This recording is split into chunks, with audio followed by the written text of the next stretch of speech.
అనుకోకుండా ఈ పని కూడా దేవుడే చూపించాడు. బండి పంచర్ అయింది. ఆ షాప్కి వెళ్ళే సెకండ్ డేనే పంచర్ అయింది. ఆ బండి ఇక్కడ పెట్టాను. ఇక్కడ బండి పెట్టేటప్పటికే ఈయన పని ఎవరన్నా ఉంటే చెప్పమ్మా అన్నారు. అదేదో ఒక 1 వీక్ 1 మంత్ క్రితం చెప్పుంటే బాగుండేది కదా, నేనే జాయిన్ అయిపోయేదాన్ని. నేను కూడా వేరే షాప్లోకి వెళ్తున్నానండి నేను చెప్పన్నాను. ఇంకా చాలా ఓపిక పెట్టా. అసలు లంచ్ టైం అయితే 2:20కి దిగాను. 10 మినిట్స్లో తినేయాలంట. లంచ్ టైములో మా అమ్మ ఫోన్ చేస్తే మా అమ్మతో మాట్లాడుతున్నా. ఇలా ఇలా ఉందమ్మా, ఇంట్లో ఏముండవు ఏంటని అడుగుతుంటే దానికి సమాధానం చెప్తున్నా. సమాధానం చెప్పేటప్పుడు 10 నిమిషాలమ్మ ముందు భోంచేయండి అమ్మా అంటున్నారు. అంటే నేనన్నా భోజనంకి 10 నిమిషాలు ఏంటి భయ్యా, నేను 2:20కి దిగా, నేను 10 నిమిషాలు కూడా అవ్వాలి లంచ్ దిగి అని చెప్పి అన్నాను.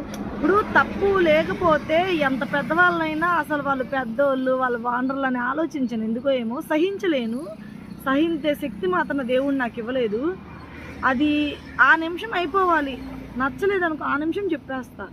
ఆ టైము ఇంత టైం ఇచ్చారు, 1 అవర్ కూడా లేదు, ఏ షాప్లో అయినా 1 అవర్ కదా టైము అని చెప్పి అన్నాను. అనేటప్పటికి ఆయన ఏమనిపించిందో ఏమో, ఇంకా నేను డ్రాప్ అయిపోదాం అనుకున్నా. ఈలోపు ఆయన కూడా నీకు పని సెట్ అవ్వదమ్మా అన్నారు. సరేనని ఇంకా నేను రానని చెప్పేశాను. అనుకోకుండా ఇంకో వర్క్ కోసం వెళ్ళాను 2 రోజులు. ఆ రెండో వర్క్కి వెళ్తే నాకు నచ్చలా. ఇదే కంఫర్ట్గా ఉంది. చక్కగా పాప వాళ్ళు ఏమైనా ఇక్కడికి వచ్చినా, మా బాబు వాళ్ళు ఏమైనా ఇక్కడికి వచ్చినా పెట్రోల్ ఖర్చు ఉండదు, జర్నీ ఉండదు. చక్క 6:30కి వెళ్ళి ఇంటికి వెళ్ళిపోతా. ఎట్లయినా ఒకవేళ ఎప్పుడన్నా కొంచెం మేసుగారు లేనప్పుడు 7 అయ్యిద్ది అనే ఇబ్బంది ఏముంది, ఇక్కడేగా. సో చాలా సేఫ్టీ. కానీ ఒక్కడు చెప్తున్నా, ఏ పని అయినా రూపాయి ఎక్కువ వస్తుందని ఆలోచించకండి. మీకు ముందు మెయిన్ ఇంపార్టెంట్ మీ కంఫర్ట్ అండి.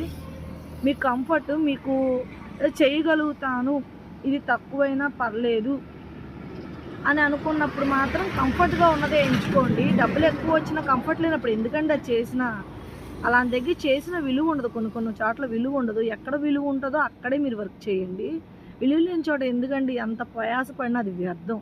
విలువైంది, మనకు నచ్చింది, మనం చేయగలుగుతామని మనకు అర్థమైనప్పుడు మాత్రమే చేయండి ఆ వర్క్.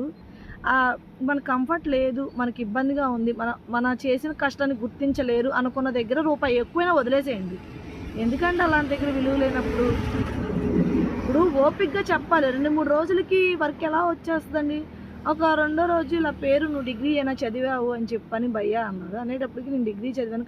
నేను ఒకటే అన్నా, భయ్యా 2 రోజులకి ఎలా వచ్చింది, ఒక 10 డేస్ అన్నా పట్టాలి కదా, అప్పుడే కదా అర్థమయ్యేది అన్న.